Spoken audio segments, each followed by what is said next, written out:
출애굽기 39장 1절로 21절까지의 말씀을 함께 봉독하시겠습니다. 그들은 야훼께서 모세에게 명령하신 대로 청색, 자색, 홍색 실로 성소에서 섬길 때 입을 정교한 옷을 만들고 또 아론을 위해 거룩한 옷을 만들었더라. 그는 또 금실과 청색, 자색, 홍색 실과 가늘게 꼰 배실로 에봇을 만들었으되 금을 얇게 쳐서 오려서 실을 만들어 청색, 자색, 홍색 실과 가는 배실에 섞어 정교하게 짜고 에봇에는 어깨바지를 만들어 두 끝에 달아 서로 연결되게 하고 에봇 위에 에봇을 매는 띠를 에봇과 같은 모양으로 금실과 청색, 자색, 홍색 실과 가늘게 꼰 배실로 에봇에 붙여 짰으니 야훼께서 모세에게 명령하신 대로 하였더라. 그들은 또 호마노를 깎아 금태에 물려 도장을 새김같이 이스라엘의 아들들의 이름을 그것에 새겨 에봇 어깨바지에 달아 이스라엘의 아들들을 기념하는 보석을 삼았으니 야훼께서 모세에게 명령하신 대로 하였더라. 그가 또 흉패를 정교하게 짜되 에봇과 같은 모양으로 금실과 청색, 자색, 홍색 실과 가늘게 꼰 배실로 하였으니 그것의 길이가 한 뼘, 너비가 한 뼘으로 네모가 반듯하고 두 겹이며 그것에 네 줄 보석을 물렸으니 곧 홍보석, 황옥, 녹주옥이 첫 줄이요 둘째 줄은 석류석, 남보석, 홍마노요 셋째 줄은 호박, 백마노, 자수정이요 넷째 줄은 녹보석, 호마노, 벽옥이라. 다 금태에 물렸으니 이 보석들은 이스라엘의 아들들의 이름 곧 그들의 이름대로 12이라. 도장을 새김같이 그 12지파의 각 이름을 새겼으며 그들이 또 순금으로 노끈처럼 사슬을 따 흉패에 붙이고 또 금태의 둘과 금고리 둘을 만들어 그 두 고리를 흉패 두 끝에 달고 그 따은 두 금 사슬을 흉패 끝 두 고리에 꿰매었으며 그 따은 두 사슬에 달은 두 끝을 에봇 앞 두 어깨바지에 금태에 매고 또 금고리 둘을 만들어 흉패 두 끝에 달았으니 곧 그 에봇을 마주한 안쪽 가장자리에 달았으며 또 금고리 둘을 만들어 에봇 앞 두 어깨바지 아래 매는 자리 가까운 쪽 곧 정교하게 짠 에봇 뒤 위쪽에 달고 청색 끈으로 흉패 고리와 에봇 고리에 꿰어 흉패로 정교하게 짠 에봇 뒤 위에 붙여서 에봇에서 벗어지지 않게 하였으니 야훼께서 모세에게 명령하신 대로 하였더라. 아멘. 오늘 저는 방금 읽은 본문 말씀을 통해서 성도들이 입어야 할 옷이라는 제목으로 함께 은혜의 말씀을 나누도록 하겠습니다. 출애굽기는 그야말로 장대한 대서사시입니다. 야곱의 가족 70명이 애굽 땅에 들어와 200만 명으로 늘어나게 되고 그들이 어떠한 과정으로 하나님의 언약 백성이 되는지를 출애굽기는 잘 보여주고 있습니다. 그리고 그 과정 가운데 핵심은 바로 하나님이 임재하시는 장소, 하나님이 이스라엘 백성들의 죄를 사해 주시는 장소, 바로 성막에 있습니다. 성막은 인류를 향한 하나님의 그 거대한 구속사를 밑그림으로 보여주고 있다는 점이 바로 출애굽기의 위대한 성경임을 또한 알 수 있는 것입니다. 우리들은 성막 제사를 통해서 인간의 죄가 어떻게 용서받을 수 있는가를 우리는 알게 됩니다. 자신의 죄가 짐승에게 전가돼서 짐승이 자기 대신 죽어야만 하는 그 처참한 광경을 이스라엘 백성들은 성막 제사를 통해서 날마다 경험하게 됩니다. 그리고 결국 반복되는 짐승의 제사가 아니라 하나님의 아들 예수 그리스도를 통해 우리의 구원이 완성됨을 출애굽기는 그림자로 미리 보여주고 있는 것입니다. 그런 의미에서 출애굽기는 하나님의 그 거대한 구속사를 깊이 있게 이해할 수 있는 아주 중요한 성경인 것입니다. 오늘 내용을 보면 하나님께서는 인간을 위해 모든 것을 미리 준비하시는 분임을 우리는 알 수 있습니다. 하나님께서는 천지를 창조하시고 모든 만물을 창조하신 후에 6일째 되는 날 인간을 창조하셨습니다. 그것은 우리가 살아가는 데 필요한 모든 만물을 먼저 준비하시는 하나님의 깊은 뜻과 배려가 있었던 것입니다. 그런데 알고 보니 성막의 제작도 마찬가지입니다. 하나님이 모세를 통해 주신 명령과 지침대로 성막의 모든 공간, 그리고 외벽, 그리고 휘장, 그리고 그 안에서 사용될 그 많은 기구들의 제작이 먼저 완성이 됩니다. 그리고 이제는 성막 안에서 그 제사의 직분을 감당할 제사장의 옷을 만드는 일을 이제 마지막으로 진행하게 됩니다. 오늘은 제사장의 속옷과 그 속바지 위에 입는 에봇과 흉패의 제작 과정을 좀 다소 복잡하지만 집중적으로 오늘 본문은 기록하고 있습니다. 이 에봇과 흉패는 제사장으로 지명된 그 아론과 그의 아들들이 성막에 들어가서 등잔불을 살피거나 분향단에 향을 피우는 일과 같은 그 하나님을 섬기는 제사장의 그 일반적인 사역을 할 때 입어야 했던 옷이었습니다. 또는 하나님께 뜻을 여쭙는 그런 특별한 사역을 하기 위해서 목적으로 그러한 특별한 사역을 하기 위한 목적으로도 제작되었습니다. 그런데 여기서 중요한 것은 하나님께서 오늘 읽었던 1절에 보면은 이 옷을 거룩한 옷이라고 명칭합니다. 오늘 읽었던 39장 1절을 다시 한번 보면 그들은 야훼께서 모세에게 명령하신 대로 청색, 자색, 홍색 실로 성소에서 섬길 때 입을 정교한 옷을 만들고 또 아론을 위해 거룩한 옷을 만들었더라, 이렇게 말씀하고 있습니다.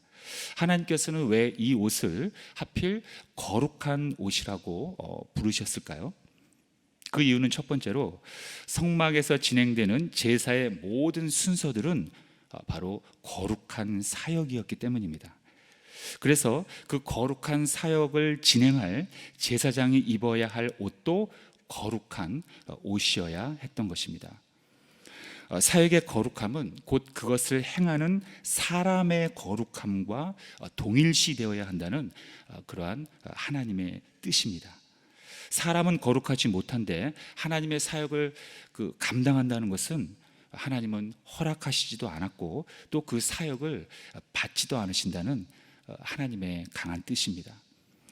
특히 이스라엘 백성들의 죄를 짊어지고 속죄의 제사를 진행할 대제사장의 몸과 마음이 먼저 거룩하지 못하다면 제사가 이루어지지 않는다는 것을 뜻하는 것입니다.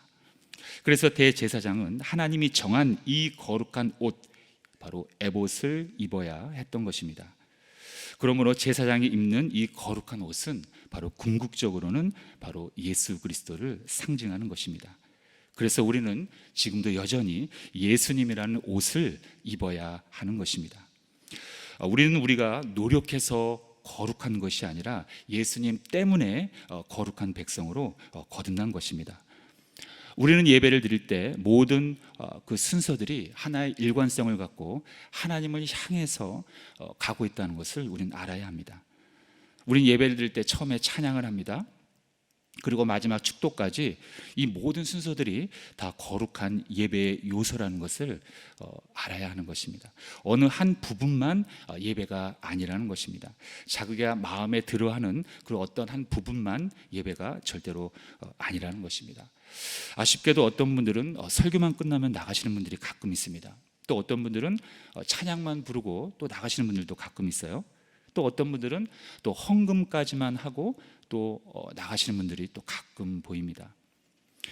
이런 행위들 모두가 거룩한 예배의 순서들을 모두 무시하는 것입니다. 하나님의 거룩함을 훼손하는 행위라는 것입니다. 우리는 거룩하신 하나님께 예배할 때 예배의 모든 순서들을 다 존중해야 하는 것입니다. 왜냐하면 그 속에 바로 하나님이 임재하시기 때문입니다. 이제는 예배를 진행하는 우리 모두가 다 제사장들입니다. 그러므로 우리는 거룩한 옷을 입은 그러한 자들로 하나님 앞에 날마다 감사함으로 나아가야 하는 것입니다. 그리고 두 번째로 제사장의 옷을 거룩한 옷이라고 부르는 그 이유는 바로 거룩하신 하나님의 말씀대로 그 옷이 제작되었기 때문입니다.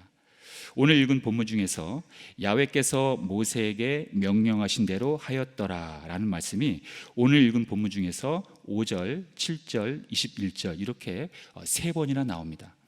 이 말씀은 자기 자신의 생각과 실력대로 옷을 만들었다는 것이 아니라 하나님이 명령하신, 하나님이 일러주신 그 매뉴얼 그대로 가감없이 제작했다는 것입니다.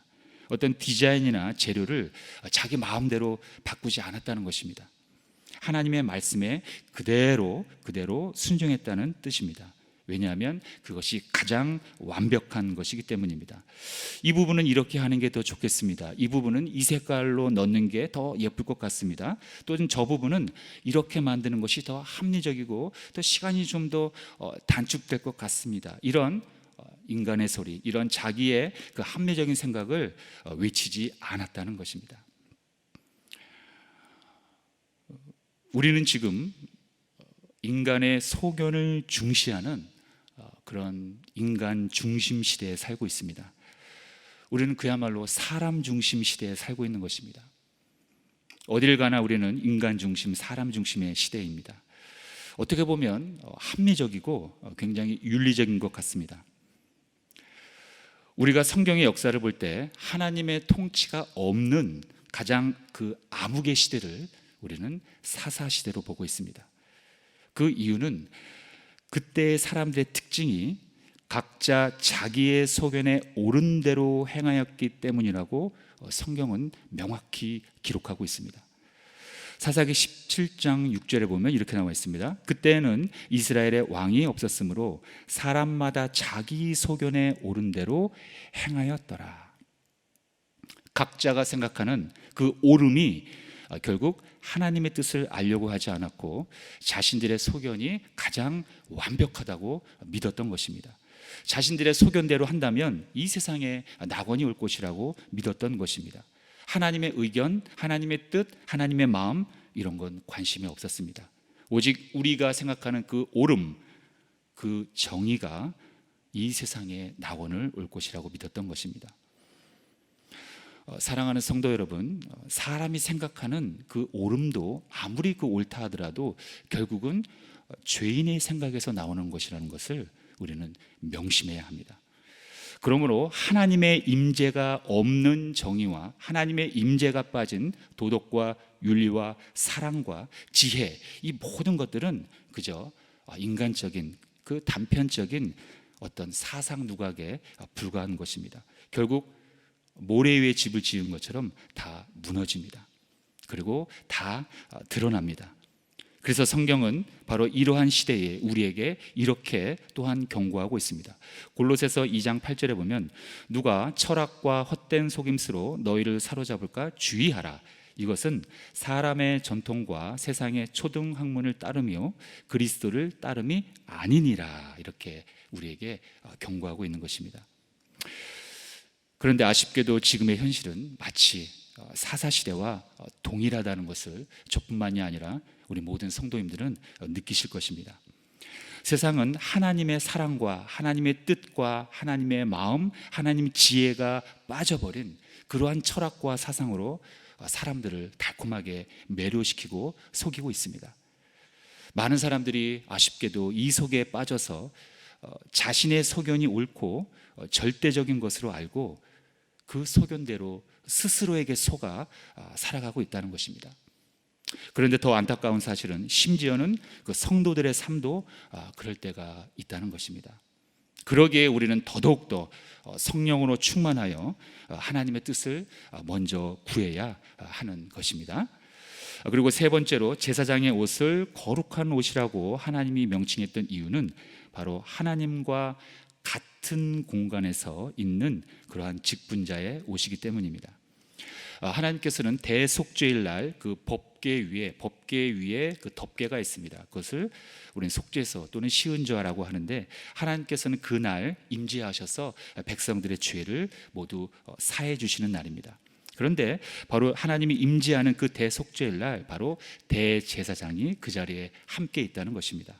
즉 하나님의 영광, 하나님의 임재를 하나님과 같은 자리에서 경험한다는 것입니다.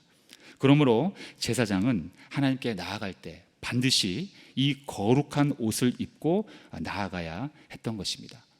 그렇지 않는다면 바로 죽임을 당해야 했던 것입니다.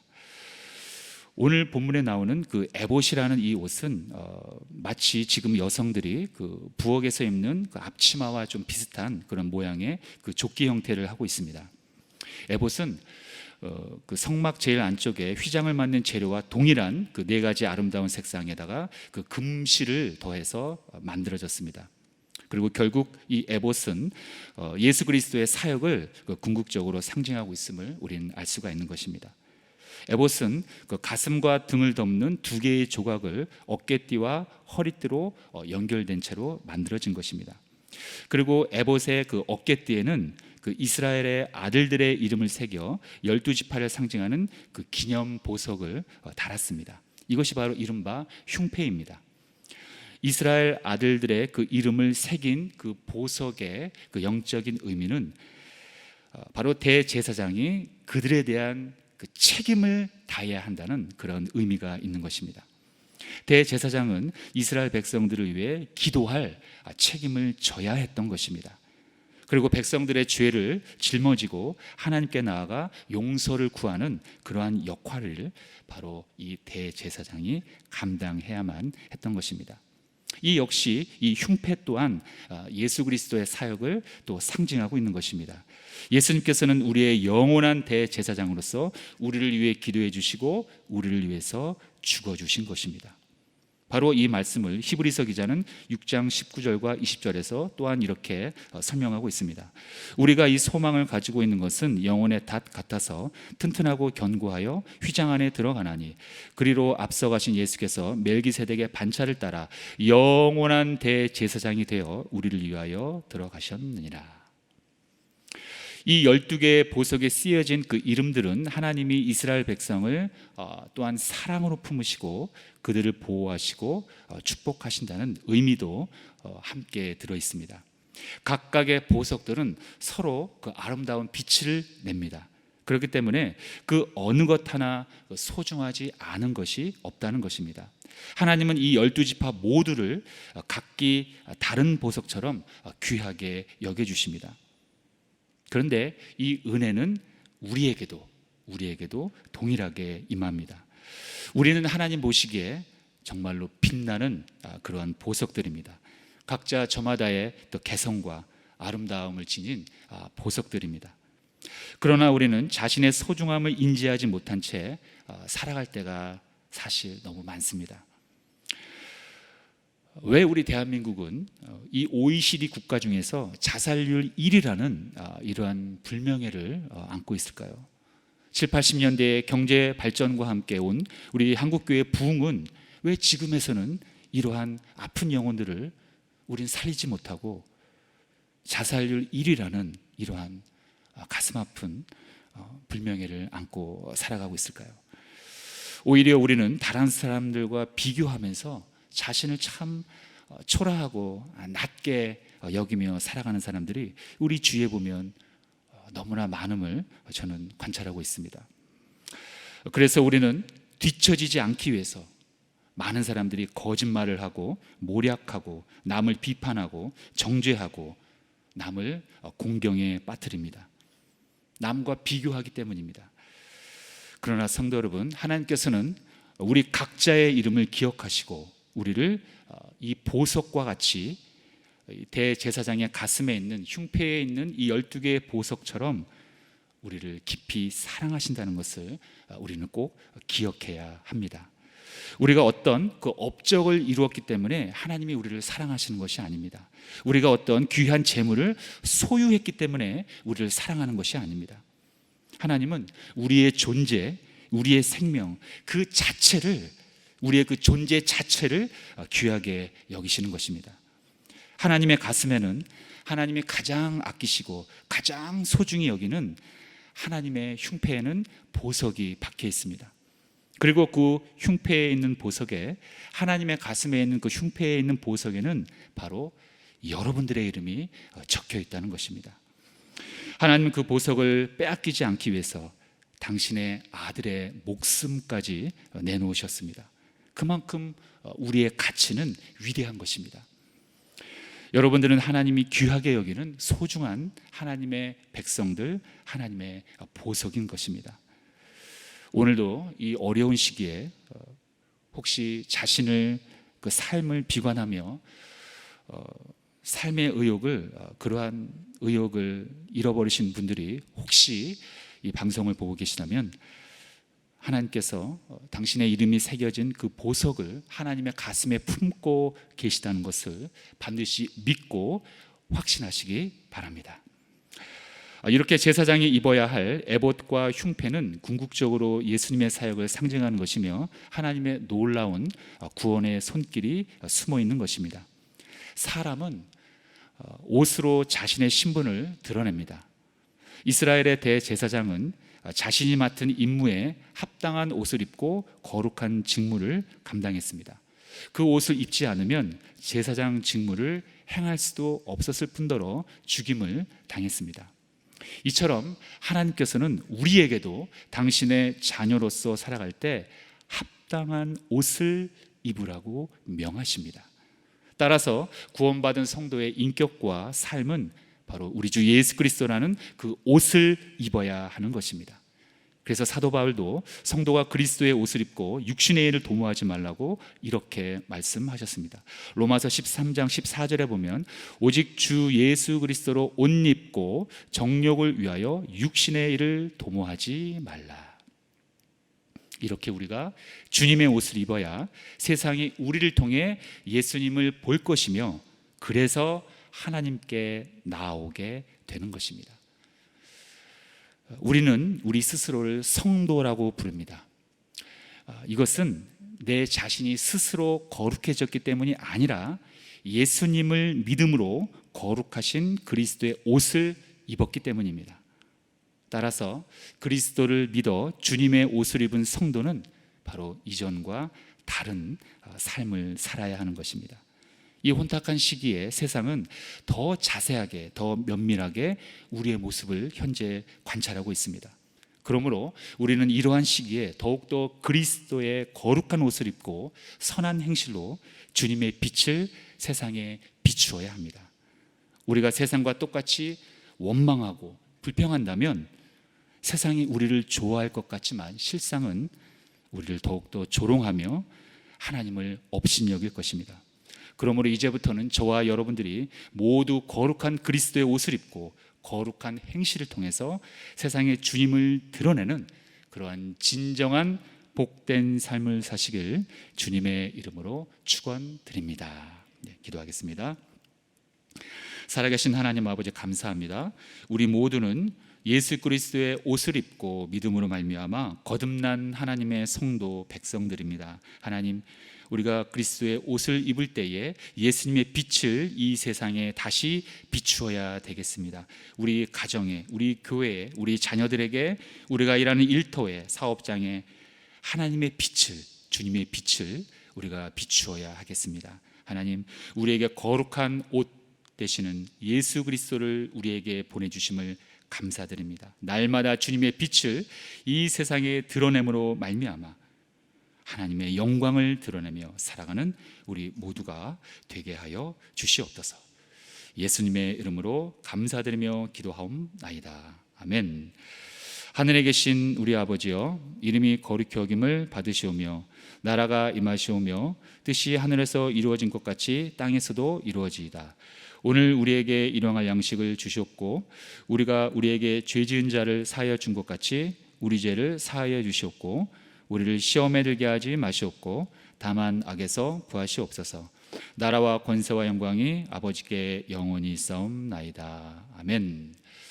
자, 이제 기도하는 시간입니다. 먼저 나라와 민족을 위해서 기도하기 원합니다. 또한 코로나의 종식과 우리 모든 교회 부흥을 위해서 기도하기 원합니다. 황선욱 담임 목사님의 영육간의 강건함과 또 우리 교회 재직들 그리고 모든 성도님들이 한 마음으로 성령의 충만함을 달라고, 또 오늘 하루도 성령의 충만함으로 인해서 승리하는 하루가 되어지게 해달라고 다 함께 주여 삼창 부르짖고 통성으로 기도하겠습니다. 주여, 주여, 주여.